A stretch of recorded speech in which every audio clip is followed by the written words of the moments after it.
Bonjour, Mara de Megillah, on est à la page 3a.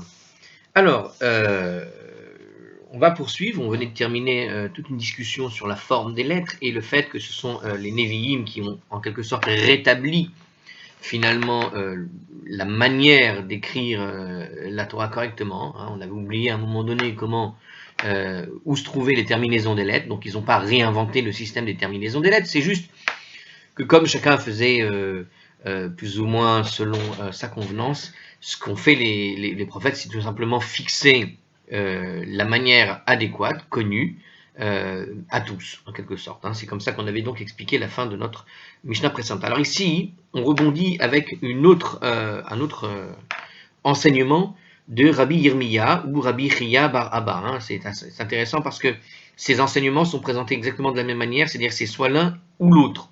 C'est pas que Rabbi Yirmiya ou pas que Rabbi Chiya bar Abba, mais c'est un enseignement enseigné par l'un ou peut-être que c'était l'autre. Voilà, on continue donc dans cette série d'enseignements qui apparemment devait se trouver dans le même bloc de papier, et c'est pour ça qu'on en parle en même temps ici.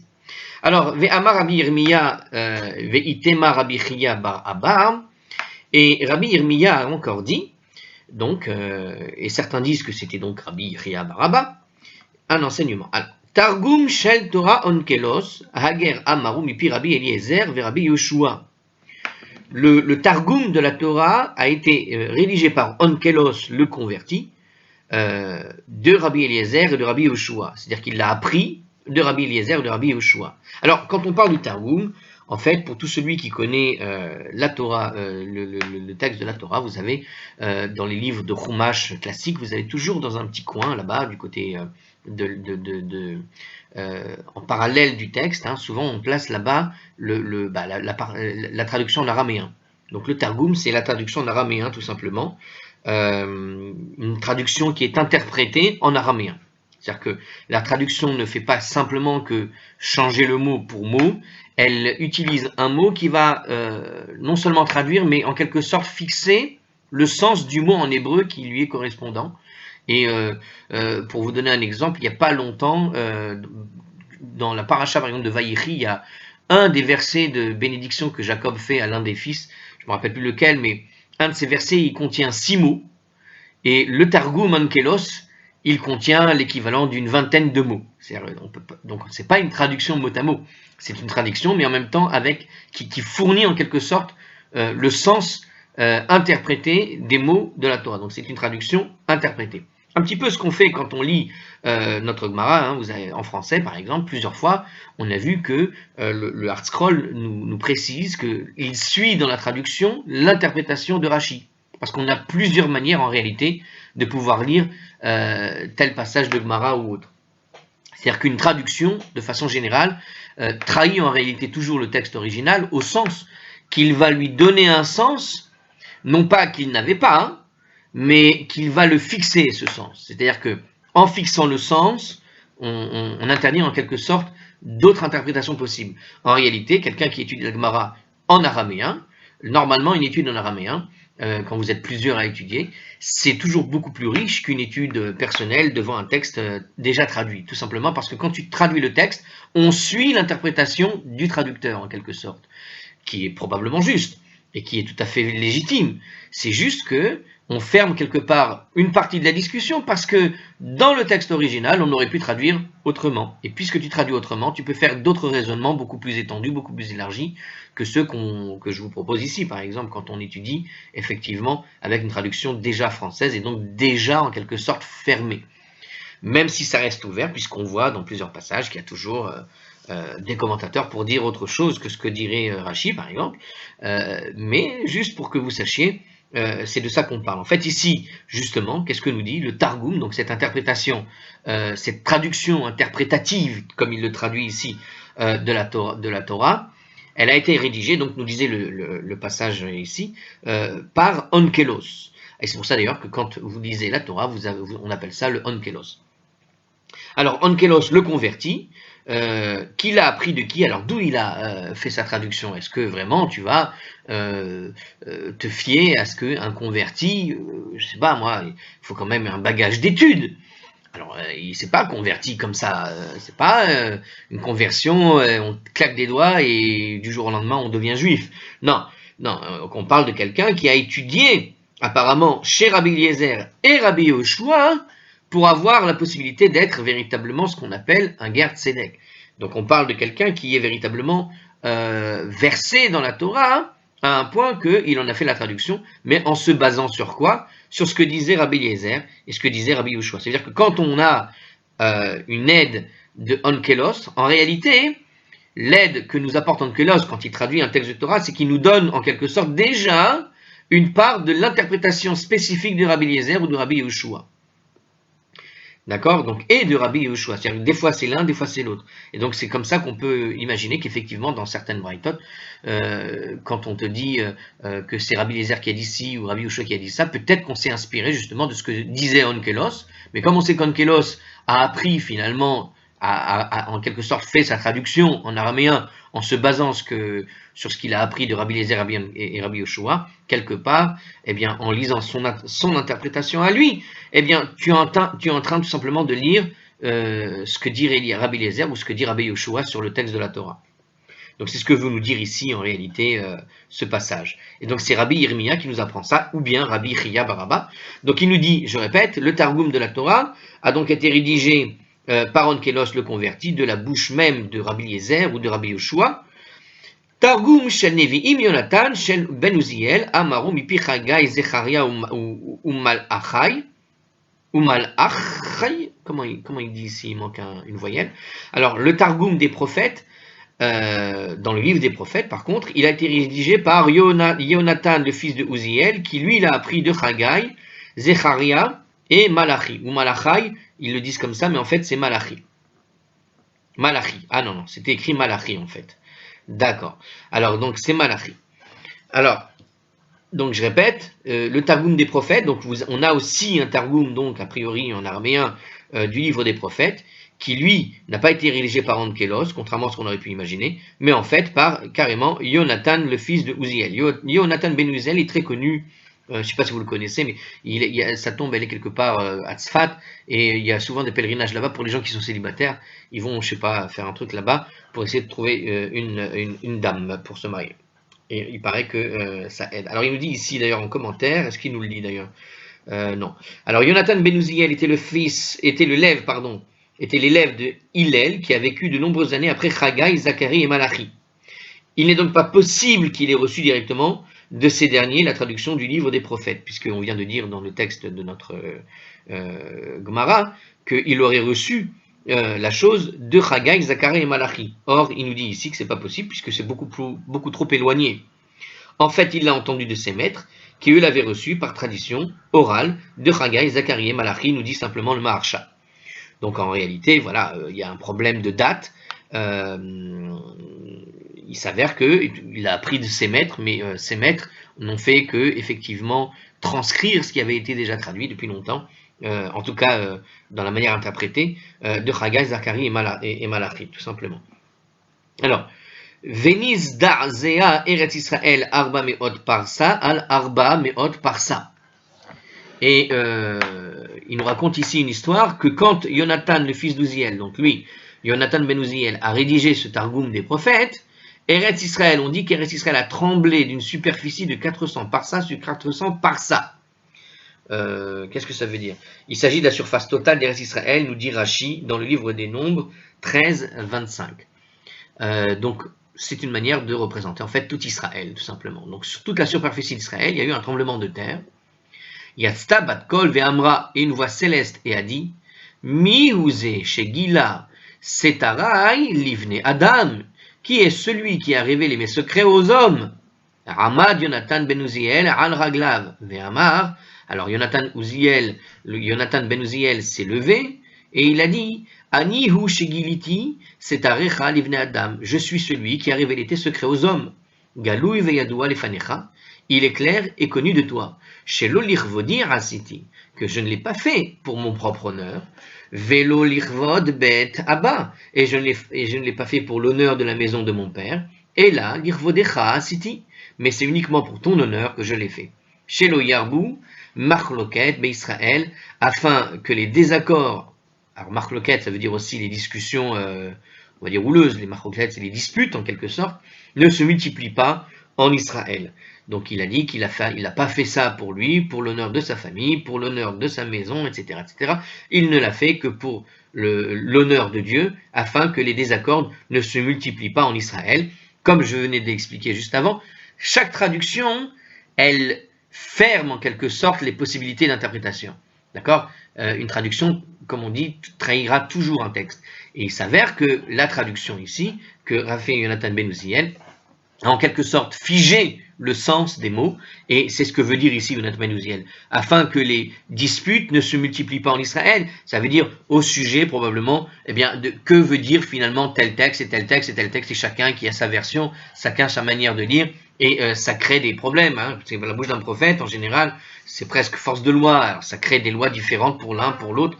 Donc quelque part, Yonatan Ben Uziel, il a en quelque sorte mis par écrit ce qu'on lui avait enseigné et qu'il tenait donc de la bouche des maîtres et des prophètes comme Haggai, Malachi, Zacharia, pour en quelque sorte stopper d'une certaine manière les disputes. D'accord?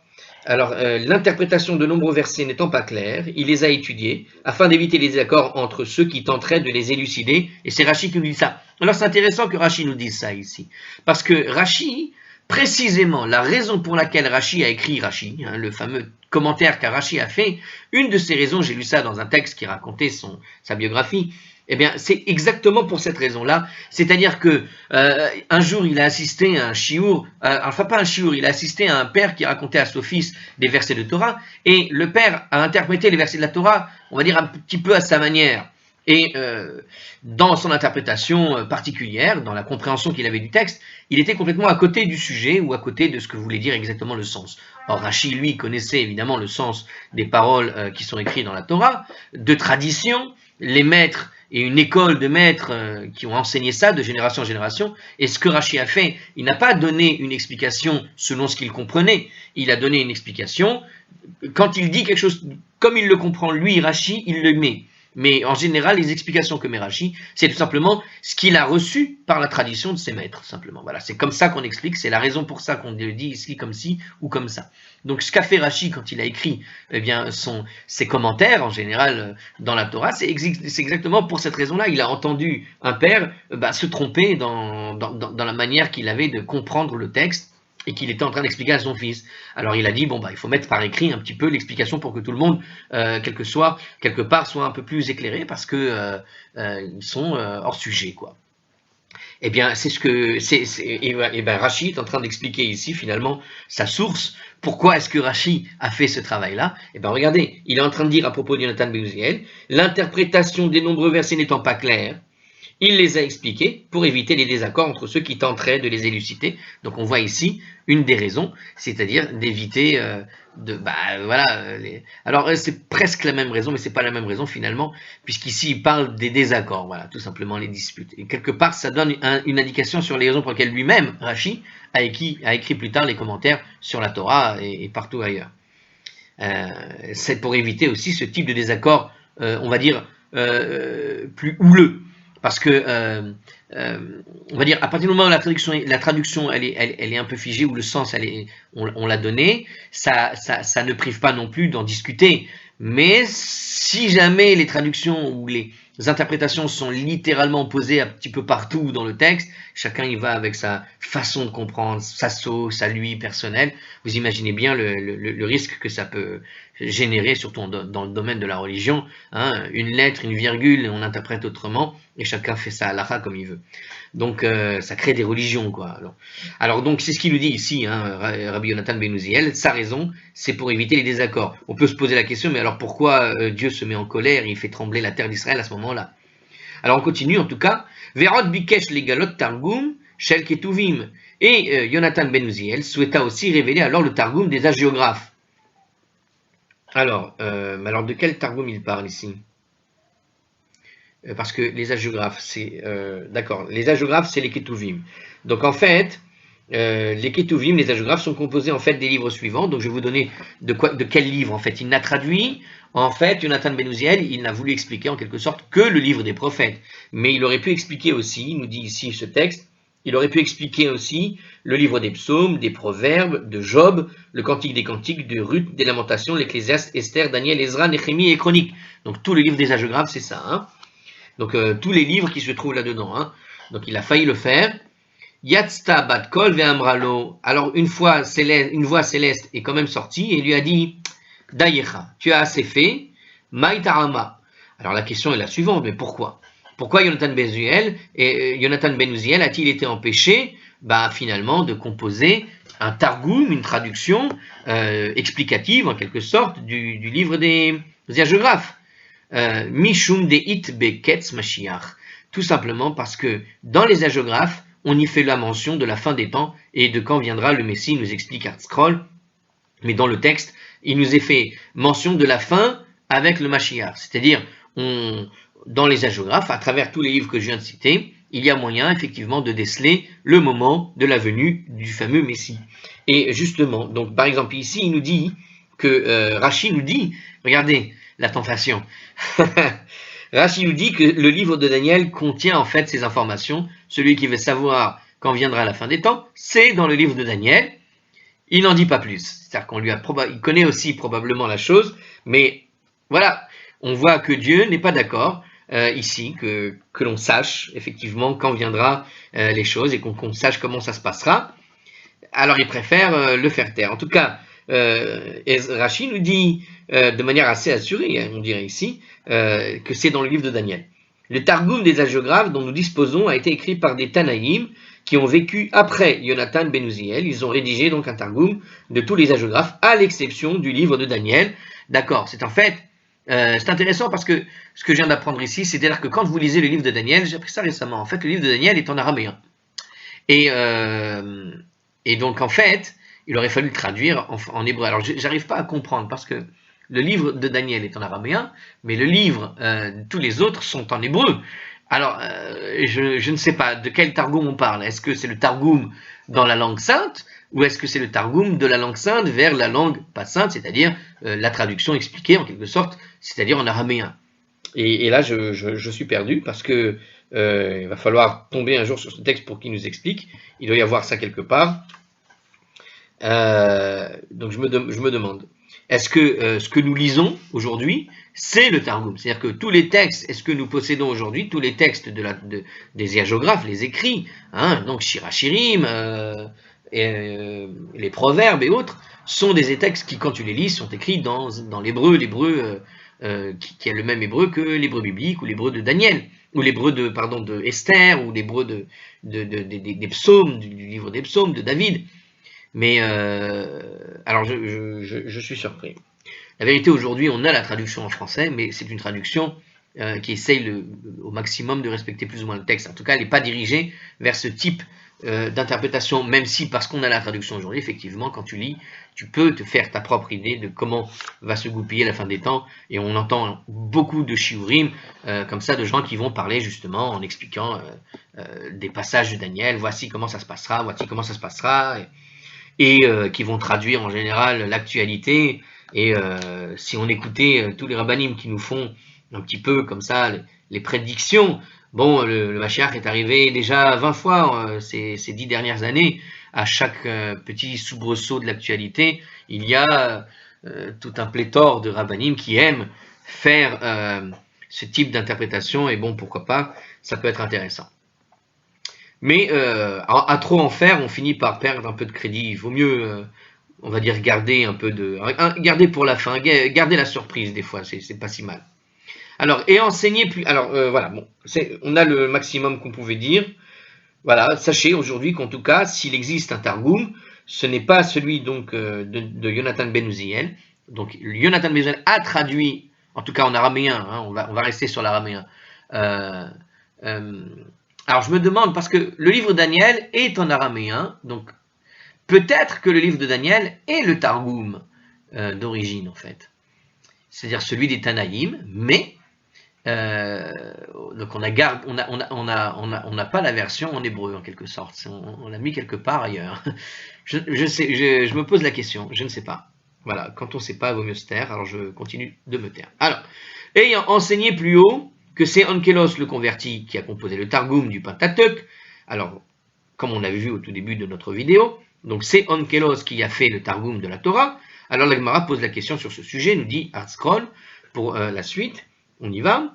Ve Targum shel Torah Onkelos Hager Amaro, mais est-ce que véritablement le Targum de Pentateuch a été composé par Onkelos le converti? Vea Amar, Rav Ika bar Avin, Amar Rav Hananael, Amar Rav. Il s'avère pourtant que Rav Ika bar Avin a dit au nom de Rav Hananael. C'est intéressant qu'on voit ici la citation de Rav Hananael dans le texte de la Gemara, et on a ici Rabbeinu Hananael, vous savez, dans une des colonnes, toute petite colonne écrite en minuscule, vous avez en fait le commentaire de Rabbeinu Hananael. Alors pendant longtemps, j'ai cru que Rabbeinu Hananael, c'était en fait un contemporain plus ou moins de Rashi, à quelques siècles près, bon, pas très loin, mais en réalité, il précède en fait Rashi.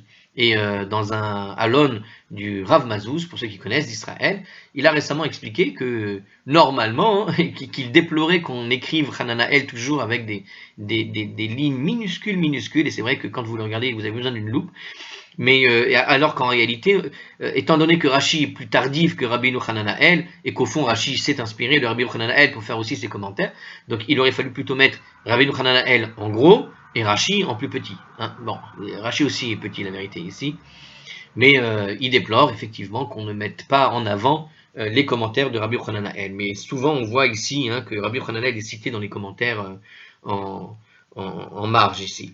Alors, il nous dit justement donc, que Onkelos, le converti, ça paraît surprenant que ce soit lui qui aurait fait le Targum du Pentateuch, parce qu'il dit que Rav Ika bar Avin a dit au don de Rav Hananael, donc le commentateur de la Gemara aussi, qui a dit au nom de Rav, Ma Girtiv, quel est le sens de ce qui est écrit? Alors, c'est peut-être pas le même Hananael, je vous dirais, parce qu'ici il y a écrit Rav Hananael, et dans les colonnes là-bas il y a écrit Rabbeinu Hananael, et peut-être qu'on a fait exprès de faire une petite distinction entre Rav et Rabbeinu. Il me faudrait quelqu'un qui m'explique. Alors, va écrire Misefer Batora Elohim Miforash Veshum Sechel Veyavinu. Alors, il est écrit où? Dans Néhémie chapitre 8, verset 8, il nous dit comme ça, il y a ce texte qui est écrit. Alors je reprends. Va écrire Uba Sefer Batora Elohim Meforash Veshum Sechel et Veyavinu Bamikra.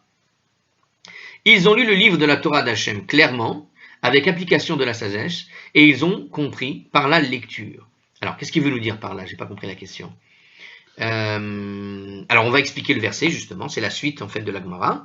Il explique ce verset, donc, de Néhémie, qui dit comme ça, Vaikru basefer batora Elohim, zemikra.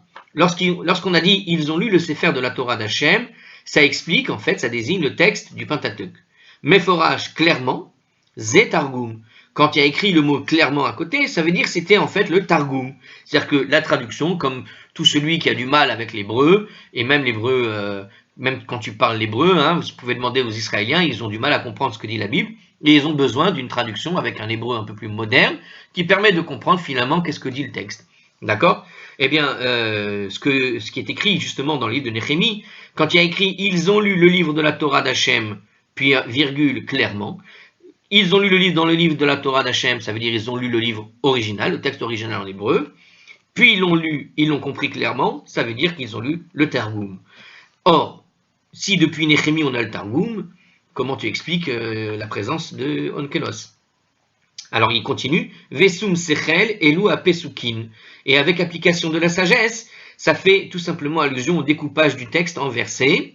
C'est-à-dire qu'il faut se rappeler que la Torah, il n'y a pas de point, il n'y a pas de virgule, il y a quelques espaces blancs ici ou là, mais les espaces blancs, ils arrivent en fait par paragraphe ou par saut de ligne, mais pas, il n'y a pas, ce sont des tabulations qui n'arrivent que quand tu finis un paragraphe entier. Mais voilà, il n'y a pas de là où il faut s'arrêter exactement, précisément.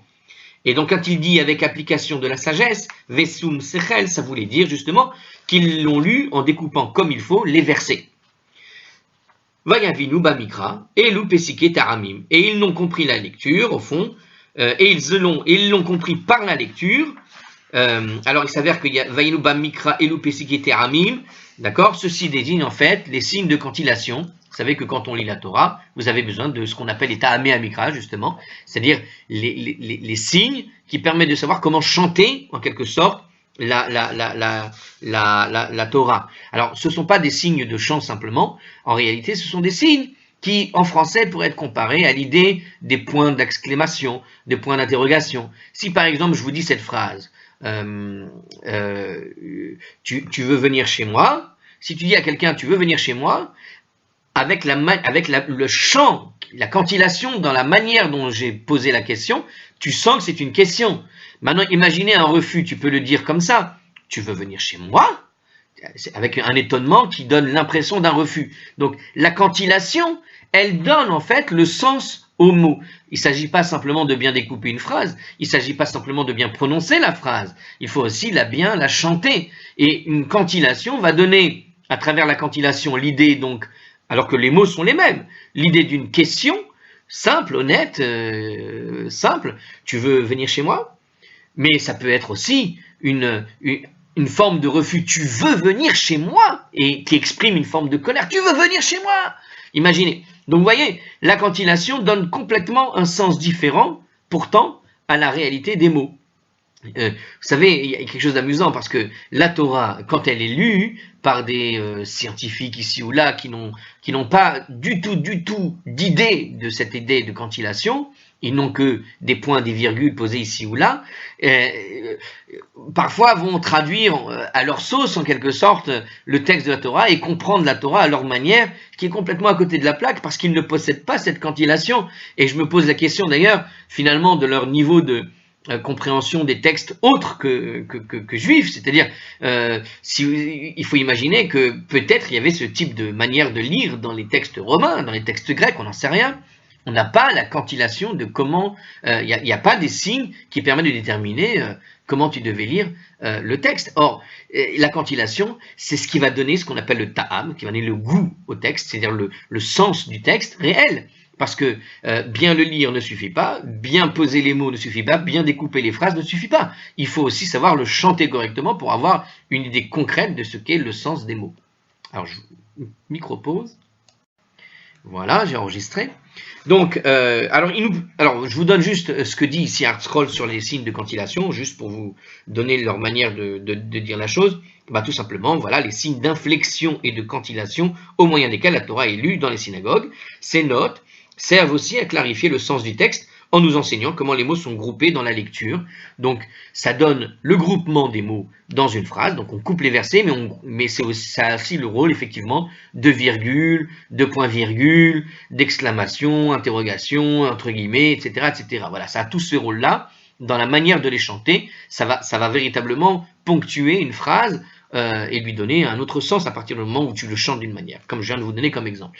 Et il est écrit donc à la fin de notre passage, Ve'amrela elu amasoret, et certains disent en fait que donc cette idée, quand il y a écrit dans le texte de Néhémie, Vayavinu bamikra elu besekeder amim, donc quand ils ont compris par la lecture, ceci désigne les signes de cantillation. Donc, et ils ont compris par la lecture, ça désigne aussi, nous dit donc la Gemara, certains disent que ça désigne en fait la tradition orale. C'est-à-dire qu'en réalité, mais ça se regroupe entre nous. C'est-à-dire que ils disent c'est la tradition orale au sens que la tradition orale, c'est pour vous donner un autre exemple pour comprendre ce que veut dire ici le texte. Concrètement, la tradition orale, c'est la Mishnah en réalité. C'est-à-dire que un texte, il y a écrit les mots, mais vous savez, un mot peut être compris dans son sens premier ou dans son sens figuré. Comment comprendre le mot?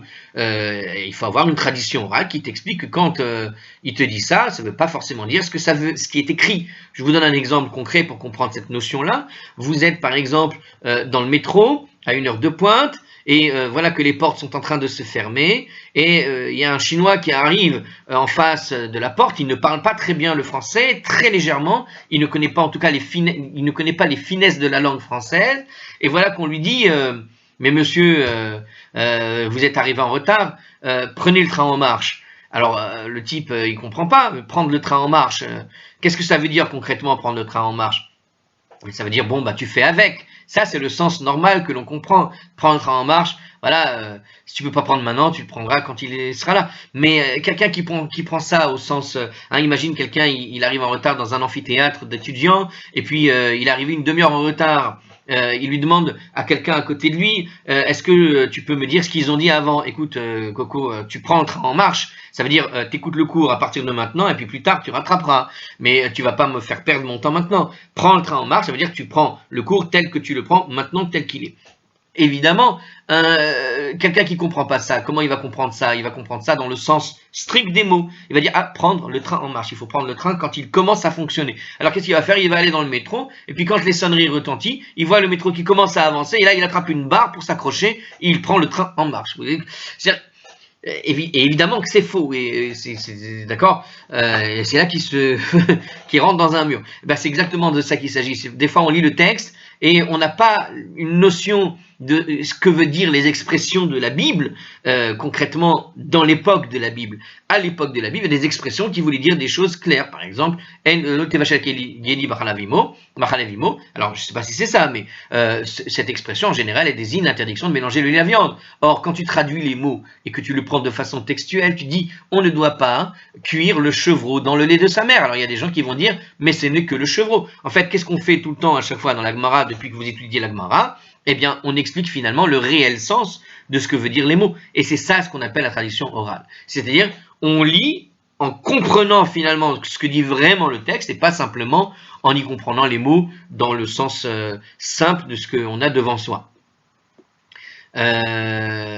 Alors ici, il nous parle de tradition orale. La tradition orale, voilà comment ArtScroll le comprend, lui. Moi, je vous ai donné la tradition orale au sens de ce que voulaient dire vraiment les textes, et le sens figuré au sens simple. Mais ici, il dit, on parle ici de tradition orale au niveau de la prononciation et de l'orthographe de chaque mot. À savoir qu'effectivement, je répète, le texte original n'a pas de ponctuation, il n'y a pas de voyelle dans la Torah. Et pareil pour l'orthographe. Alors, l'orthographe, il est écrit, et c'est ça la tradition orale, c'est-à-dire qu'on fait terminer les mots là où il fallait, un petit peu comme la discussion précédente, de la vidéo précédente, sur où doit se trouver le chaf final pour dire que c'est la fin du mot ici et pas avant, d'accord? Eh bien, de la même manière, la prononciation, ce sont les voyelles. Or, vous savez que, comme en hébreu, il n'y a pas de voyelles, on peut, avec un même mot, exprimer un passé, un futur, un présent. On peut exprimer 3 verbes différents en se basant sur une racine qui est similaire, etc. Donc, pour comprendre et pour savoir à quoi correspond l'orthographe d'un mot et sa prononciation, il faut évidemment l'avoir appris d'un maître. Ça ne peut pas être quelque chose que tu peux faire tout seul en improvisant. Et c'est pareil avec la cantillation. Tout ça font partie finalement de tradition orale, et c'est pour ça que je disais que ça rejoint ici les deux sens, c'est-à-dire que la cantillation et la tradition orale, pareil, la cantillation est une chose qui s'apprend, de maître à élève, c'est pas une chose qui s'improvise évidemment. Et donc tout ça se rejoint. Alors, il nous précise ici, alors justement, donc, alors revenons sur la question finalement de la Gemara. Qu'est-ce que disait la Gemara justement? La Gemara, elle pose la question, comment tu peux affirmer qu'il s'agit d'Onkelos, puisque Onkelos est venu est venu traduire la chose, puisqu'on voit dans le texte qu'a priori, la traduction de ce passage de Néhémie indique, et Néhémie est bien antérieur à Onkelos, a priori, donc quand on te dit dans Néhémie qu'ils ont lu le texte de la Torah avec de manière claire veut dire que c'est avec sa traduction en araméen en l'occurrence. Et donc, a priori, attribuer la traduction en araméen à Onkelos paraît surprenant, puisque Onkelos a vécu bien plus tard. Donc, puisque ce verset qui a été écrit bien longtemps avant Onkelos, Néhémie, fait référence au Targum du Pentateuque, donc il y avait déjà un Targum, il est donc évident que le Targum n'a pas été composé par Onkelos. La Gemara répond à cette question.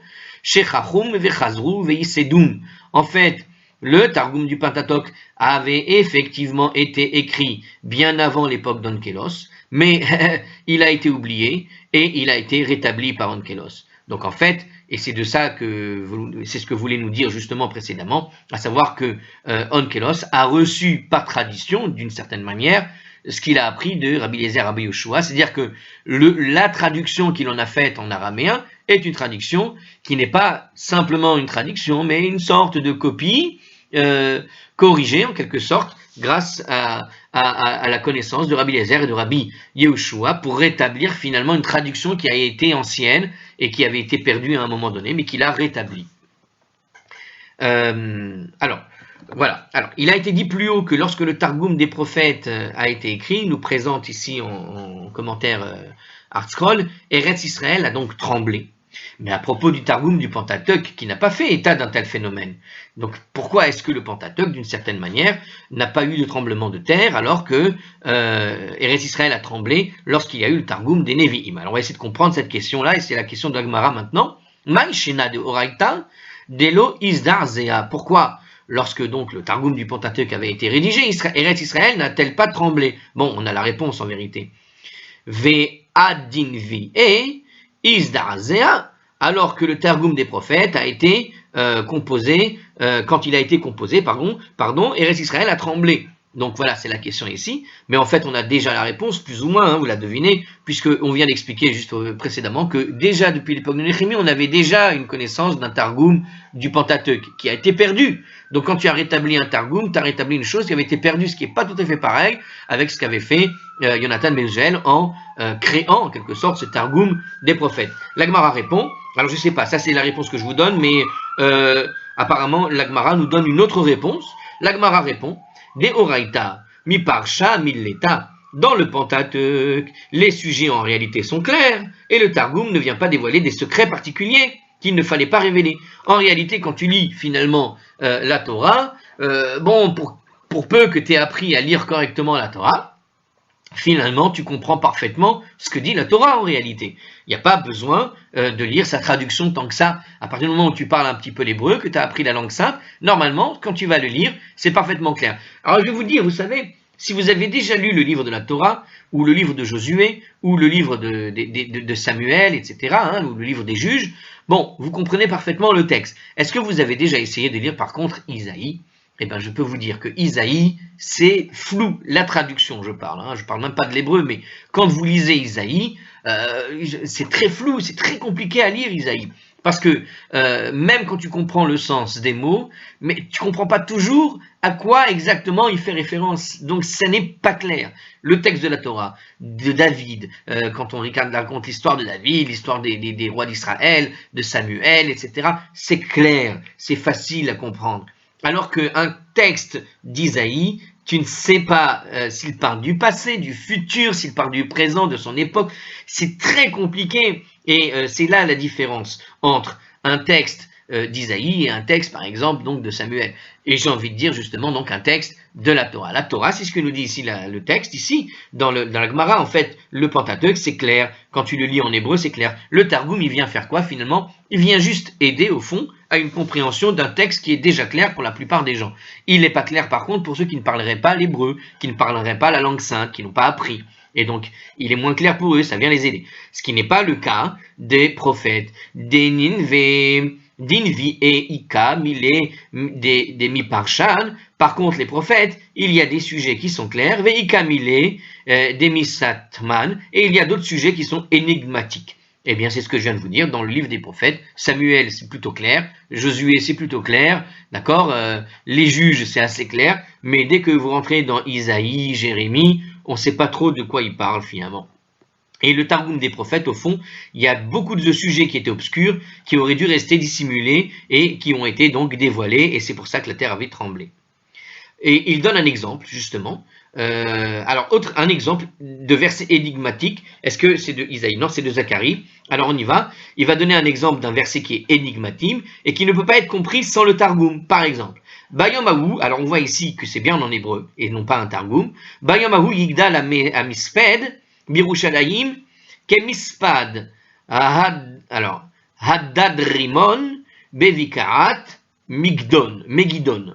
Oh là là, je répète. Bayomahu yigdal. Alors, dirtiv, comme il est écrit, Bayomahu yigdal a mispad birushalayim ke mispad haddad rimon bevikaat megidon. Il nous dit comme ça donc. Ce jour-là, il y aura un grand deuil à Jérusalem, comme le deuil de Haddad Rimon dans la vallée de Megidon. Alors, on ne sait pas justement. Alors, c'est dans Zacharie 12, chapitre 12, verset 11. Il y a une controverse quant à savoir si le deuil dont il est question dans ce verset fait suite à la mort du Mashiach ben Yosef, le Messie qui descend de Joseph, ou s'il fait suite à la mort du Yetzer Hara, à savoir le penchant au mal. Dans Souka 52a, on a cette discussion. Alors justement, on voit ici, Ve'amar Rav Yosef, déjà là, évidemment, notre commentaire, ça a le rôle du traducteur. Il suit évidemment ce que nous a apporté la traduction d'araméen, qui nous a donné quoi comme information? On parle ici du Messie de Joseph. Et voilà, il y a le fils de Yosef, c'est-à-dire un descendant de la tribu de Yosef, qui sera Mashiach, mais il y a donc, on apprend qu'il y a deux Mashiach, le Mashiach ben Yosef et le Mashiach ben David. Pas mal de gens ne savaient pas qu'il y en avait deux. Alors regardez, Ve'amar Rav Yosef, et Rav Yosef, qu'est-ce qu'il dit? Alors il s'avère que Rav Yosef était aveugle, il nous dit ici en commentaire, et il n'est donc pas possible d'étudier la Torah écrite, qui ne peut s'étudier oralement, et doit être dite à partir du texte. Donc on n'a pas le droit d'étudier la Torah par cœur, il faut toujours étudier dans le texte. D'ailleurs, quand on lit la Torah, la halakha t'interdit de lire par cœur hein, le rouleau de Sefer Torah. Tu dois avoir le doigt sur ton texte et reconnaître chaque mot. Il n'intéressait donc pas, il s'intéressait donc au Targum, parce que qui, tout en étudiant les versets, est considéré comme faisant partie de la loi orale, puisque le Targum c'est une loi orale. La loi orale, tu peux l'étudier par cœur, donc quelqu'un pouvait l'étudier sans regarder le texte. Comme il était aveugle, ça lui convenait. Et Rav Yosef, lui, il dit, il m'allait Targuma de Hai Keralo, Yedarana Maika Amar. Si ce n'était le Targum de ce verset, je n'aurais pas su de quoi il parle. Donc Rav Yosef, il te dit que sans la traduction du Targum, il n'aurait rien compris à ce texte. Le mot ilmalé a deux orthographes différentes. Quand il est orthographié avec un aleph, ilmalé avec un aleph, comme c'est le cas ici, il veut dire, donc à la fin, hein, ilmalé à la fin, ça veut dire si ce n'était. Mais quand il est orthographié avec un yud, ilmalé, ça signifie si c'était. Donc ilmalé, ça a une connotation négative, si ce n'était sans cela, et ilmalé avec un yud, ça veut dire si c'était, c'est Tosfot qui nous l'explique, merci Tosfot, je ne savais pas, ça tombe bien, je cherchais, parce que j'ai vu ce mot ailleurs, hein, dans un autre texte qui n'était pas dans la Gemara, je l'ai vu et j'avais un doute, et bien maintenant, on le saura, c'est bien, c'est de l'hébreu en plus, je pense que c'est valable encore aujourd'hui, dans Tosfot 21a, il nous l'expliquera ça apparemment ici. Alors, je continue, donc Rav Yosef nous explique ici que si ce n'était donc, si ce n'était le Targum de ce verset, si je n'avais pas donc le Targum de ce verset, je n'aurais pas su de quoi il s'agit. Le verset raconte qu'il y a eu une fois un deuil pour un homme qui se nommait Hadadrimon dans la vallée de Megidon. Mais un tel fait n'a été relaté nulle part dans l'Écriture. Donc, on parle de, voilà, comme je disais, hein, Zacharie, Isaïe, enfin, il y a tout un tas de prophètes, quand ils parlent de choses comme si c'était passé, mais en fait, ils nous parlent d'événements qui sont futurs. Donc, on voit qu'il parle d'un événement dont personne n'a jamais entendu parler. Alors de quoi il parle? Et il nous explique, justement, le Targum explique qu'en fait, le verset fait allusion à deux événements distincts. Donc en fait, c'est pas un événement particulier, mais c'est deux événements. Et il nous dit comme ça, le Targum, Beyoma hahu yisge mispeda birushalayim. Et le Targum dit comme ça, donc si on regarde la différence, je relis la version française de la traduction et la version française du Targum. Regardez. Ce jour-là, il y aura un grand deuil à Jérusalem, comme le deuil de Hadadrimon dans la vallée de Megidon. Ça, c'est en hébreu. Et maintenant, regardez la traduction de la version araméenne. Ce jour-là, il y aura un grand deuil à Jérusalem, comme pour le deuil d'Achab, le fils d'Omri, que Hadadrimon, le fils de Tavrimon, a tué à Ramoth Gilad. Et comme le deuil de Yoshia, fils de Amon, que Pharaon l'éclopé a tué dans la vallée de Megiddo. Donc voilà, ça c'est la traduction. C'est-à-dire qu'on a le texte à l'origine, et la traduction qui a été donnée est une traduction qui est augmentée. On voit qu'elle parle de deux choses. Donc, alors je vais le répéter en araméen parce que je ne l'ai pas fait, et je vais le faire. Beyoma hu yizge misped el Yerushalayim, kemispeda de acharav bar omri, diktal yate hadadrimon ben tavrimon, beramot gilad, Uchmispeda de Yoshea bar Amon, diktal yate par Ochagira bevikrat Megiddo. Donc je vais le répéter encore une fois parce que c'est quand même comme ça, c'est pas évident. Alors ce jour-là, il y a donc un grand deuil à Jérusalem comme pour le deuil d'Achab, le fils d'Omri. Alors on connaît Achab, le fils d'Omri, d'accord? On est quand même dans des choses qui sont déjà plus connues que ce Hadrimon, pour celui qui a lu en tout cas le livre il me semble, des rois d'Israël, donc de Samuel 2, hein, que Hadadrimon, donc il nous dit ici, donc comme pour le deuil d'Achab, le fils d'Omri, que Hadadrimon, le fils de Tavrimon, a tué à Ramoth Gilad. Alors justement, il nous explique en commentaire, c'est dans le livre des rois 1, alors c'était pas dans les rois 2, c'était dans les rois 1, chapitre 22, verset 36, il faut voir Rachi sur Zacharie, chapitre 12, 11, et voir aussi les Touré Even, qui nous expliquent de quoi il parle. Ou Mispeda de Yoshia bar Amon, et comme le deuil de Yoshia, le fils d'Amon, que Pharaon l'éclopé a tué dans la vallée de Megiddo. Alors de qui on parle? Cet épisode est rapporté dans le livre des Rois, chapitre 2, donc les Rois 2, pardon, chapitre 23, verset 29, les Rois 2. Donc on voit ici de deux choses qui sont plus déjà distinctes là, parce que Adrimon on ne connaît pas vraiment, mais dès que tu as la traduction tu te rends compte qu'on parle véritablement de sujets qui sont dans une sorte de continuité de ce qui a été dit dans le livre des rois. Donc ça fait référence à des événements du livre des rois, mais si tu n'avais pas eu une traduction qui t'explicite qu'est-ce que c'est que ce Adrimon ou cette histoire de Megiddo, de quoi on parle précisément, pourquoi il cite Adrimon et pourquoi il cite Megiddo, on ne sait pas le contexte qui entoure ces deux événements, parce que Megiddo c'est qu'une ville, mais s'il le cite là-bas, c'est pour te rappeler l'événement qui s'est passé dans le livre des rois 2, et l'autre dans les rois 1, il te le cite explicitement à travers un seul mot. Et la traduction, d'une certaine manière, permet d'avoir quelque chose de plus clair. Ok? Bon, eh bien, je vais vous laisser là sur cette fin. Et alors, comment effectivement maintenant on fait? Vous avez vu, bon, on a donné une traduction juste pour terminer. On avait vu qu'il s'agissait en fait de la mort du Mashiach ben Yosef et ou s'il fait la suite du Yetzer Hara, on ne sait pas. Bah, tout simplement parce que Mashiach ben Yosef, parce que puisqu'on parle ici du livre des rois 2, a priori, il y a une référence sur, je crois que c'est Achab, fils d'Omri, mais je suis pas sûr. Je peux pas vous dire la réponse. Comment on a fait le lien de la traduction? Il doit y avoir un lien, probablement parce que dans qu'on appelle ça, dans